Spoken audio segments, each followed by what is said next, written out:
ನಾಡಿನ ಸಮಸ್ತ ಜನರಿಗೆ ನಮಸ್ಕಾರ. ಇವತ್ತಿನ ಈ ವಿಡಿಯೋ ಚಿಂತೆ ಮಾಡುತ್ತಿರುವ ಎಲ್ಲ ಕನ್ನಡಿಗರಿಗೂ ಸಮರ್ಪಿಸುತ್ತಿದ್ದೇನೆ. ಈ ಚಿಂತೆ ಮನುಷ್ಯನನ್ನ ಬಹಳ ಕಾಡ್ತಾನೆ ಇರುತ್ತೆ. ಆ ಚಿಂತೆ ಒಂದು ಸಲ ಶುರುವಾದರೆ ಅದರಿಂದ ಹೊರಗೆ ಬರೋದು ತುಂಬ ಕಷ್ಟ. ಹಾಗಾದರೆ ಈ ಚಿಂತೆನ ನಮ್ಮಿಂದ ದೂರ ಮಾಡೋದು ಹೇಗೆ? ಅದನ್ನ ಈ ಕಥೆಯಲ್ಲಿ ತಿಳಿದುಕೊಳ್ಳೋಣ. ಒಂದು ಗ್ರಾಮದಲ್ಲಿ ಒಬ್ಬ ರೈತನಿದ್ದ. ಅವನಿಗೆ ಯಾವಾಗಲೂ ಒಂದು ಚಟ ರೋಗದ ಥರ ಬೆಳೀತಾನೆ ಇತ್ತು. ಅದೇನೆಂದರೆ ಯಾವಾಗಲೂ ಚಿಂತೆ ಮಾಡ್ತಲೇ ಇರೋದು. ಕೆಲಸ ಮಾಡುವಾಗಲೂ ಚಿಂತೆ, ಊಟ ಮಾಡುವಾಗಲೂ ಚಿಂತೆ, ನಿದ್ದೆ ಮಾಡುವಾಗಲೂ ಚಿಂತೆ. ಹೀಗೆ ಪ್ರತಿದಿನ ಚಿಂತೆಯಲ್ಲೇ ಮುಳುಗಿ ಹೋಗ್ತಿದ್ದ. ಅವನು 50ರಿಂದ 60 ಎಕರೆ ಹೊಲವನ್ನು ಹೊಂದಿದ್ದ. ಅವನಲ್ಲಿ ಆಳು ಕಾಳು, ಜಾನುವಾರುಗಳು ಹಾಗೂ ಇರೋದಕ್ಕೆ ಒಂದು ದೊಡ್ಡ ಭವ್ಯ ಬಂಗಲೆಯನ್ನು ಕೂಡ ಹೊಂದಿದ್ದ. ಒಂದು ಲೆಕ್ಕದಲ್ಲಿ ಊರಿಗೆ ಜಮೀನ್ದಾರ ಅಂದ್ರು ಅನ್ನಬಹುದು.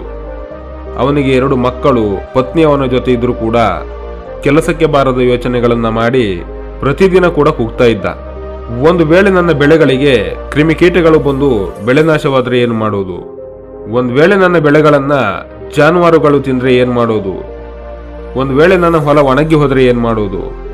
ಮಳೆ ಏನಾದರೂ ಬಿಟ್ಟು ಬಿಡದೆ ಸುರಿದ್ರೆ ನನ್ನ ಬೆಳೆ ನಾಶವಾಗಿ ಹೋಗುತ್ತಲ್ಲ ಅಂತ ಹೀಗೆ ಪ್ರತಿದಿನ ಯೋಚನೆಯಲ್ಲೇ ಮಗ್ನನಾಗಿ ಹೋದ. ಕೆಲಸ ಮಾಡುವಾಗ ಬರೀ ಯೋಚನೆಯಲ್ಲೇ ಮುಳುಗಿ ಹೋದ.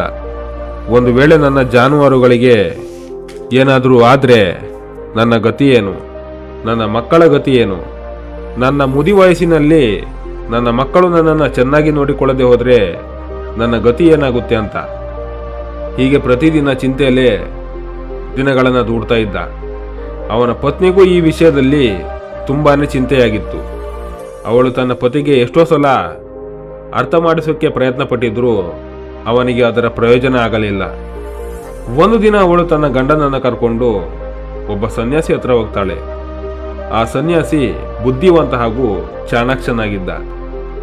ಇಬ್ಬರು ಸನ್ಯಾಸಿ ಹತ್ರ ಬಂದು ತಮ್ಮ ಸಮಸ್ಯೆಗಳ ಬಗ್ಗೆ ಹೇಳ್ಕೊಳ್ತಾರೆ.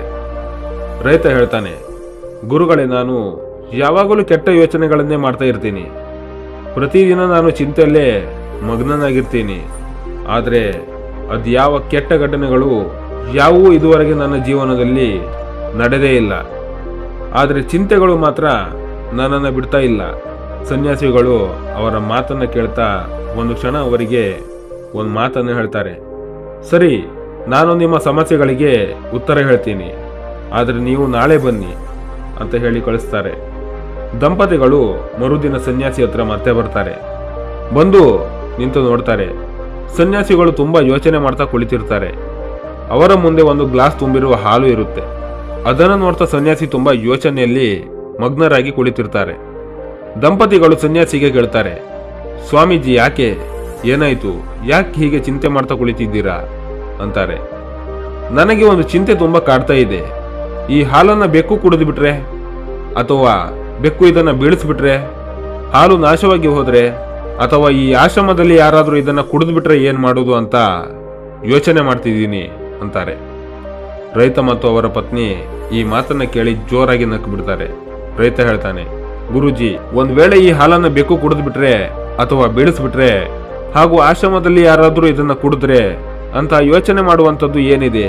ಹಾಲು ನಿಮಗೆ ಪುನಃ ಸಿಗುತ್ತಲ್ವಾ? ಹಾಗೂ ನೀವು ಚಿಂತಿಸುವ ಅಗತ್ಯವಾದರೂ ಏನಿದೆ?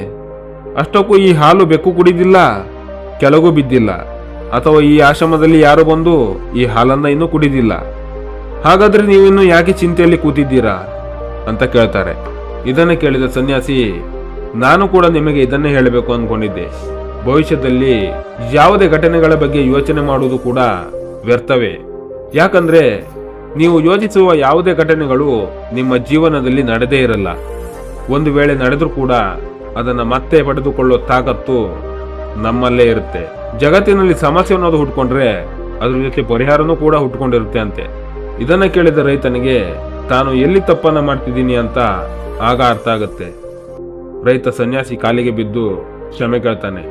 ಪ್ರೀತಿಯ ಸ್ನೇಹಿತರೆ, ಈ ಕಥೆಯ ಉದ್ದೇಶವೇನೆಂದ್ರೆ, ನಮ್ಮ ಭವಿಷ್ಯದ ಬಗ್ಗೆ ಚಿಂತಿಸದೆ ನಮ್ಮ ಕಾಯಕವನ್ನ ನಂಬಿ, ನಮ್ಮ ಕಾಯಕವನ್ನ ಪ್ರೀತಿಸಿ ಆತ್ಮವಿಶ್ವಾಸದಿಂದ ಮುನ್ನುಗ್ತಾ ಇರಬೇಕು. ಈ ಥರದ ಮತ್ತಷ್ಟು ವಿಡಿಯೋಗಳಿಗಾಗಿ ನಮ್ಮ ಚಾನಲ್ನ ಸಬ್ಸ್ಕ್ರೈಬ್ ಮಾಡಿ. ವಿಡಿಯೋ ಇಷ್ಟವಾದರೆ ಲೈಕ್ ಮಾಡಿ, ಶೇರ್ ಮಾಡಿ. ಧನ್ಯವಾದಗಳು.